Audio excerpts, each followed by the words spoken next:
Okay, this is the Waterman building, which was built by Frank Waterman for investment probably in 1884. He built the building, and behind this block was a lumber yard for many years. It was used for first a grocery store and then a department store before it became a hardware store.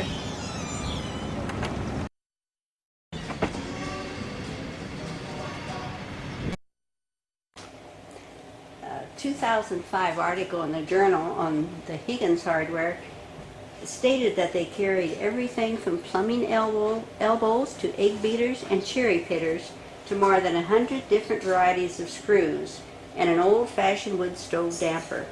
Well, Higgins Hardware in downtown Plattsmouth is still in existence. It has been at this location, has housed a hardware store since 1916 when Bester and Swadek purchased it. And they owned it until 1939 when Mr. Swadek bought out Bester's interest. And he had it from 1939 until 1974 when he sold it to his son-in-law, Bill and Eleanor Nelson.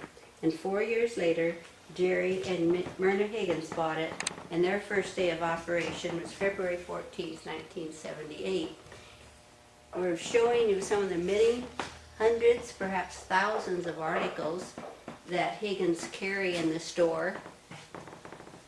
Looking at the coal scuttles that Sandra just photographed, you might wonder if they're new varieties or if they've been here for a number of years.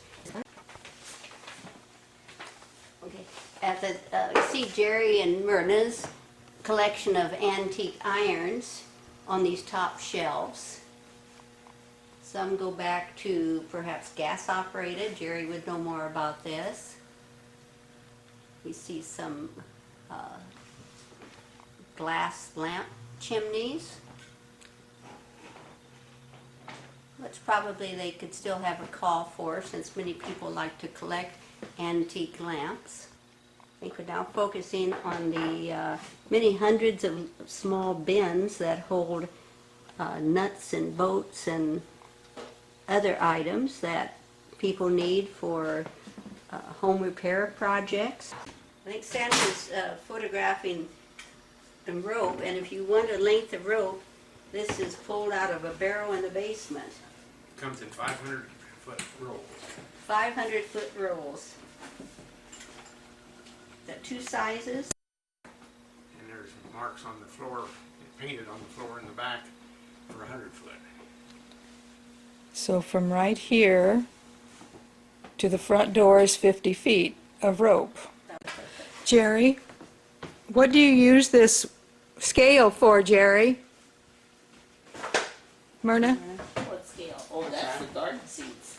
That's what? Garden seeds. Oh. Yeah, it goes down to, it's a quarter pound. You can measure it out in quarters. And goes all the way up to, let's see, what's the highest number on here? 10. So you use it for bulk garden seed. Anything else? And where is the seed? Oh, right down here. Here. Yeah, we get it in, see these white sacks down here? The state inspects them every year, and the inspector has told us different times that that's the most accurate scales of any of them that he inspects. And what do you use this scale for? Well, that there is mainly for nails and bolts and such as that. They kind of go with the building. Well, absolutely. At least if they fall, they're not going to crush someone's head. They do a lot of screens and windows.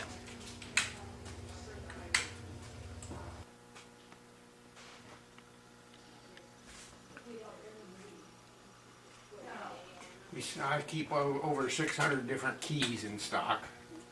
What's that? I thought you could make a key like anything. Why do No, you... well, they don't fit in the same slot. You have to have a certain key to fit the slot. And this is your key cutting machine.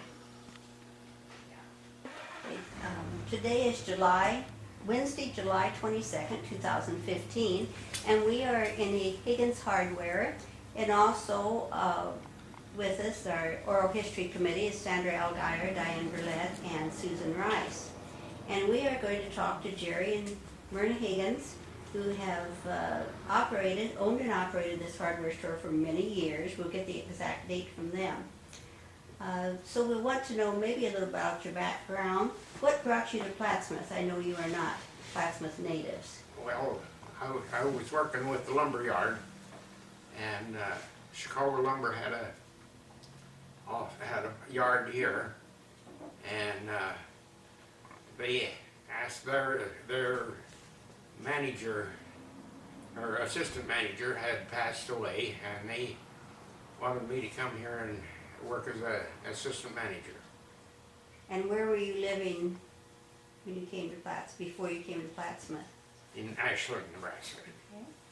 So that was what year? Oh, what was that, 60? I would say in the early 62. 60s. Yeah. So you were at the lumber yard, and who was the manager then? Ted Anoka was the manager here. I worked at the lumber yard. It started with the lumber yard in Beatrice, and then they shipped me to David City. And from David City, I went to Ashland, and from Ashland to Plattsmouth. I spent 15 years down here with the lumber yard. So when did this opportunity arise to purchase this store? Well, we, the manager of the lumber yard and I were so close to the same age that if I didn't get to be a manager when he retired, I'd be too late to start on anything new. So this came up for sale, and so we put a bid on it. Next thing we knew, they said, you want to start working Monday? And we didn't sleep too good that night. We're at 99 years of having a hardware store at this location. An article in the journal says that your first day was February 14th, 1978. So looking back over these many, many years, what stands out as maybe the oldest item that you have here? Is there anything here that was here when you purchased the store that's just kind of a memento rather than something you would sell? There is, down on the entrance to the basement, there are some horseshoe chocks that they used to screw into horseshoes to when they was working on ice, and so they could walk without slipping. And I've got a few of those yet. And there's an old hay knife up there that when we bought the store, there was 3 of those, and the manager, the president of Chicago Lumber, bought 2 of them to put in the museum in his hometown, someplace over in Iowa. What do you sell day after day? What's your most popular Plumbing. item or items? Pipe fittings and electrical supplies. Our daily, every day we sell some of those. It's very interesting to try and keep up with the people, because they come in and they say, well, this is what I've got, what can I do about it? And so we end up looking into it, and if we have to, I can run out the house and look at it and see what they're doing. Locks, he does a lot of lock work. And pretty much. Well, I've got an advantage over a lot of people, because I have worked with an implement store, I worked with the machinery, I've worked with carpenter, we built houses, and we did everything from the foundation on up, and I worked with the lumber yard, and that way I got to work with carpenters, so I learned what they did. Don't forget the cement trucks. Yes, we run a cement plant down here, and I've done a lot of work with concrete, and I hauled cement out here to one farmer out here, and I pulled in his yard and I asked him where he was going to put the cement. Oh, he said, just over here in my cow yard. And I asked him if he had his forms in. No, he go just dump it there, and I'll take my tractor and front end loader and spread it out. I told him that's not the way you do cement out there. You have to have a form. So I had to set up the forms for it, help him level it out and everything. But no job was too large or too small for us. So. Well, Myrna, you tell us a little bit about your background. I know you've worked in the store for a number of years, but have you always? Well, since 1978. Well, it was actually longer than that because I was with Allied Chemical. And they were thinking of dissolving Allied Chemical plant out here at La Platte. Before Allied Chemical, I was a rural school teacher. Yes. I taught in Madison County and Gage County, and of course here in Cass County. I have 10 years of Oh, teaching. you did teach in Cass County. What Yes. schools? But Ulrich School, District 88. Out here on the Louisville Road. When we bought this here, I gave it to her for a Valentine, February 14th. and she hasn't spoke to me since. I didn't even get a card that year. Just a store, a building, and a business. You purchased the building Yes, also? yes. And As well as the business, Yeah. okay. It's been good to us. We burned the mortgage in 10 years, Wow, excellent. which was so. What have customers asked for that you don't have? Probably not much. That's a tough question. Well, Yes, it is. generally, if it's a fairly common item, I can find it. I can run across it somewhere. Yes, that's what I was going to add if you didn't, because I know through experience through the years, you say, well, I'll be going to Omaha. Tell us about what days you would go to Omaha and Well, I why. have, for the last 30-some years, I've tried to go in on Thursday.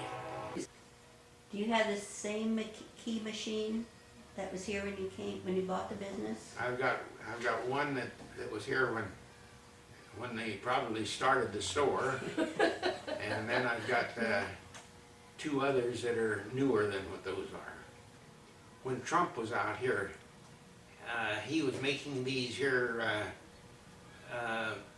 machines for de-icing aircraft, and he used to come in and he would want 100 of this or 100 of that there, and want to know if we could have it for tomorrow or something. And I've had Paul Babrick call up at 11 o'clock at night and say that a water tower out here in some little town is froze up. They have no water, and he wanted to know if he could get 150 feet of half-inch pipe, and he wanted it cut in 7-foot lengths and threaded, all ends threaded. And they would get up on top of that water tower at midnight or somewhere's in there, and they would run water pressure with air pressure behind it, and they'd go down through the center of that water tower and to cut a hole through it. Once they got a hole through it, well then water would cut it out. And I had a customer one time that called me up about 3 o'clock in the morning and said that, Jerry, he says, my furnace motor is out, and he says, I thought I could get by till morning, but he says it's down to, it was in the middle of winter, he says down to 48 degrees in his house, and he had small children there too, and so he wanted to know if I had a motor, and I told him, yeah, I got one down there.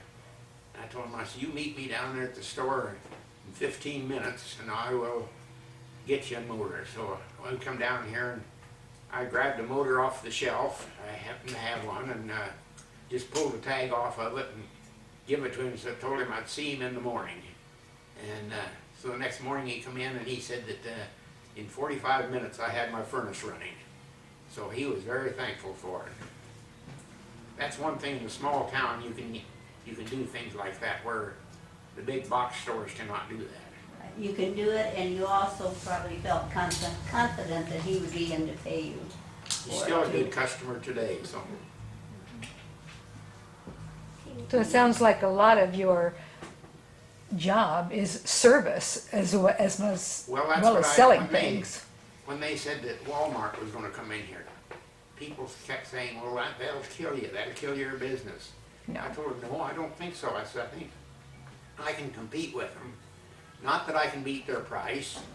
And the thing is, they've got more stuff than I have, but I can give service where they can't. And another thing we found, if you need 2 1-inch screws, I can come here and buy the 2 that I need instead of buying a package of 25 like the big box stores sell. You don't have to buy more than you need.